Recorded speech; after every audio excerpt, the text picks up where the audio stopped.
House Republicans have released 5,000 additional hours of previously unseen surveillance footage from the January 6th Capitol riot. House Speaker Mike Johnson has said he eventually plans to make all 40,000 hours of footage available to the public. Last year, Johnson's office suggested that they would blur out faces to protect people from forms of retaliation.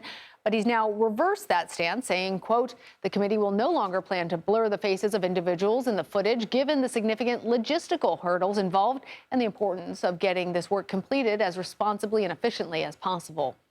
CBS News legal contributor and Loyola Law School professor Jessica Levinson joins us now. Jessica, the Justice Department has hundreds of open cases related to January 6th. So how might the release of this footage potentially affect those cases?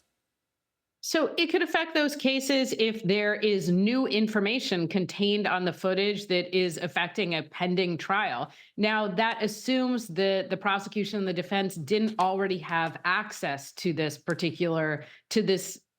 footage. And I think what we could potentially be looking at in the release of the footage is maybe there are additional cases that would be brought. But it's a big question mark as to whether or not the Department of Justice already had access to all of this footage. Then, frankly, I think it probably doesn't change ongoing cases and or whether or not there'll be new charges brought.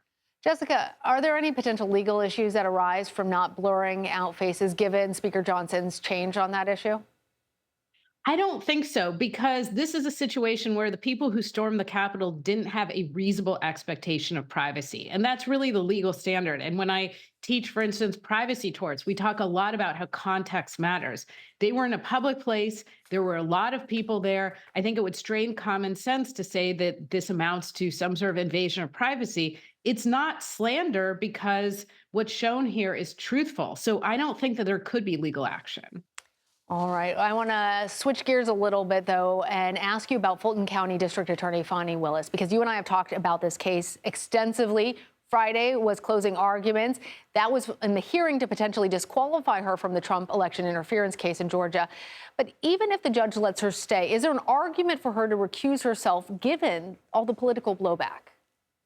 Absolutely. There's an argument here that she is fairly or not a huge distraction, that the former president's narrative has been that he's the victim of a political witch hunt, and that the questions raised by this hearing, even if she's not disqualified, and I don't expect that she will be, have tainted the trial enough that it would be worthwhile for somebody else to move forward. That if she is the one who's still in charge of this particular case, when it goes to trial, that there still could be some question in the minds of the jury, and that frankly just isn't worth it.